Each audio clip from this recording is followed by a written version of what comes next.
Morning, y'all.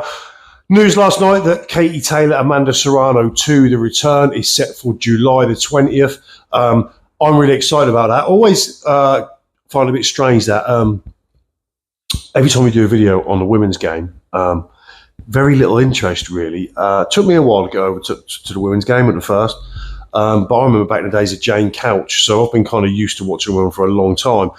But Katie Taylor, Amanda Serrano 1 was, for me, in terms of if we just, as an event and a fight and a spectacle, was up there with anything I've seen in boxing since I've been involved and following boxing. It was right up there, from Katie Taylor's ring entrance to the fight to a couple of rounds in that fight that were just all out toe-to-toe. Katie Taylor being almost out on her feet and showing bigger balls than most men on the planet. Both girls did, Serrano and Taylor. An absolute, just right up there for me, a classic. For me, I'm afraid, a classic. So the return fight is, super looking forward to that. I do wonder how many times Katie Taylor, because I think the Serrano fight was, for me, other than the Pursoon fight, I think the Serrano fight was the toughest fight she's had, and a real war and a fight that's really, you're going to leave a part of you behind after a war like that. So you wonder how many times Katie Taylor can go there, dig that out and pull that. Because, just amazing. So, July 20th, Katie Taylor, Amanda Serrano 2. So, really looking forward to that. Devin Haney against Ryan Garcia this weekend. You will not find much of a split or a sway in opinion when it comes to, people predicting or picking or previewing an outcome for this fight. You're going to find a pretty much unanimous argument for Devin Haney, and rightly so, I must sort of admit. Devin Haney, I made a video the other day, I've made previous videos about Devin Haney. You know my thoughts on Devin Haney and how highly I rate him. And when we compare the two and we look at them facing each other, there looks a massive gulf in class for me. There's almost, when we talk about puncher's chance, this is kind of almost exclusively, for me, Ryan Garcia's path to victory in this. He doesn't really, for me, as far as I can see and evaluate Ryan Garcia, I don't see him having anything other than a puncher's chance.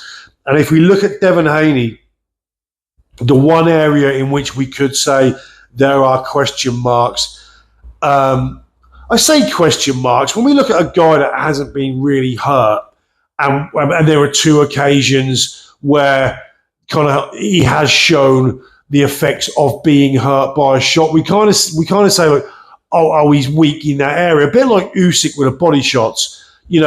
The 3 or 4 occasions where Usyk's been hurt by a body shot, we kind of say, oh, he's weak in that area. Doesn't automatically mean he's weak in that area just because we see a guy that's never been hurt, and the only times we have seen him hurt is by a specific shot or in a specific area. Doesn't mean they're weak. They might be weaker in that area than they are in others, but doesn't mean they're specifically weak. So Devin Haney did get caught by Linares at the end of, I think what round it was, and he was visibly hurt. Legs had gone a little, had an unsteady walk back to the corner. And Jorge Linares, although I think Jorge Linares was a widely underrated fighter, I think in his prime, Jorge Linares was technically a superb, beautiful fighter to watch.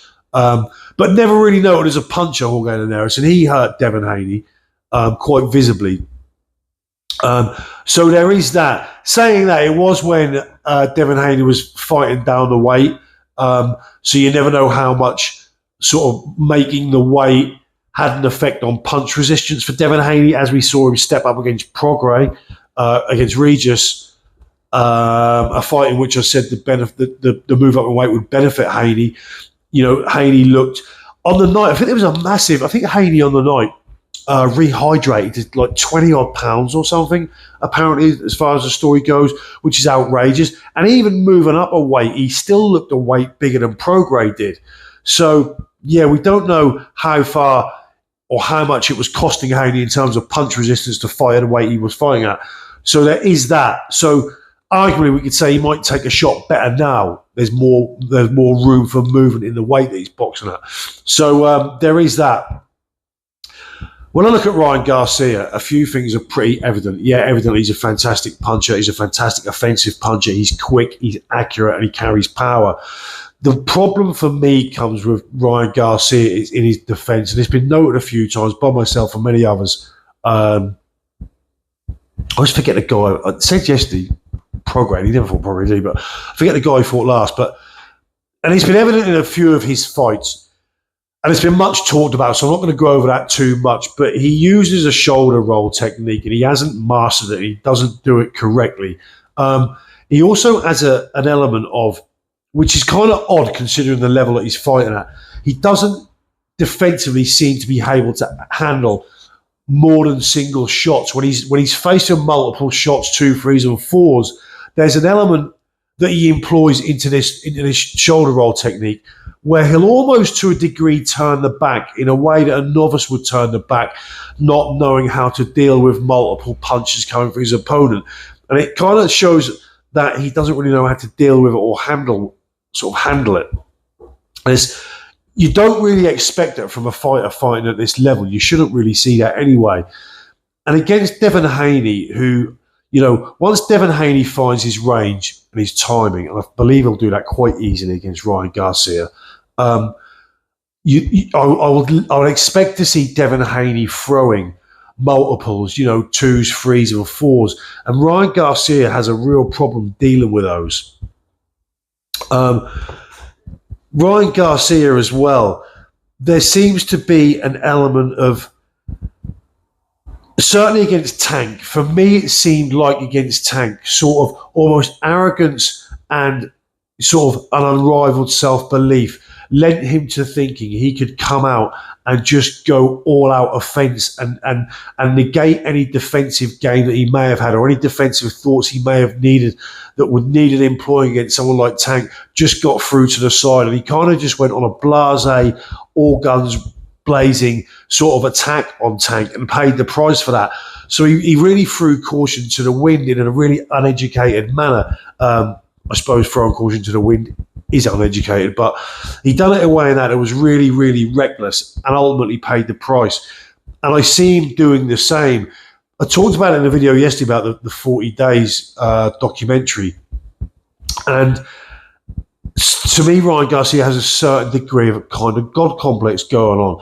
And that kind of equates itself to what you see in the ring. And self-belief is great, but blind self-belief is dangerous. And this is what I think he displayed against Tank, and it proved so. And just because of the history between these two fighters and the stuff we've had in the build-up, I'm not sure if Ryan Garcia is self-aware enough or, what's the word I'm looking for, or sort of drilled enough to stick to a game plan and not let his sort of ego and his God complex and his unwildering sort of belief on himself and where he throws caution to win. I don't know if he'll be able to restrain himself from doing that, and I think ultimately that will lose him the fight again as well. He's facing so many uphill battles against Devin Haney. Devin Haney's a better sort of technician in every area. His boxing ability is better. His defensive skills are infinitely better.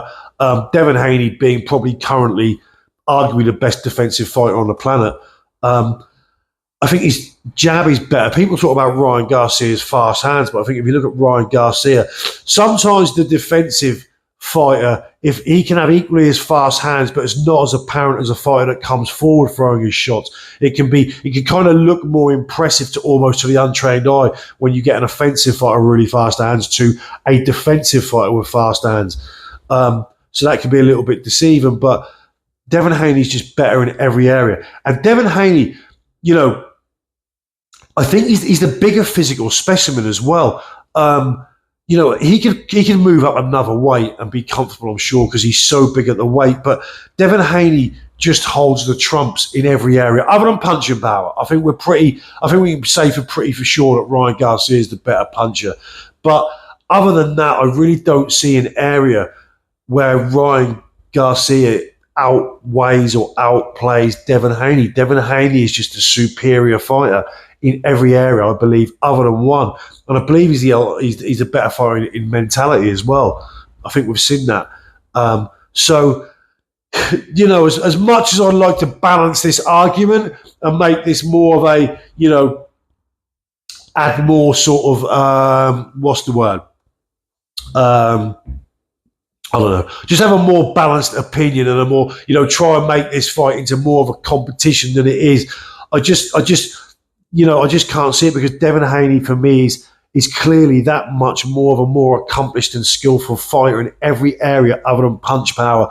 I honestly think Ryan Garcia comes out to a certain degree, throwing caution to the wind, letting his ego get in the way and trying to. And he said he's come out and he's going to come out and try and destroy Devin Haney. And for the superior back foot boxers, the real pure boxers and masters of defensive technique, there's nothing more you like coming at you than an all guns blazing, attacking, offensive, come forward fighter. You play right into the hands of a defensive master doing that. And I think Ryan Garcia will do that. I'm pretty sure he'll do that. And I think after 4 or 5 rounds, if Devin Haney is on top of his game, Devin Haney really takes to Ryan Garcia to school, and I believe is a real good,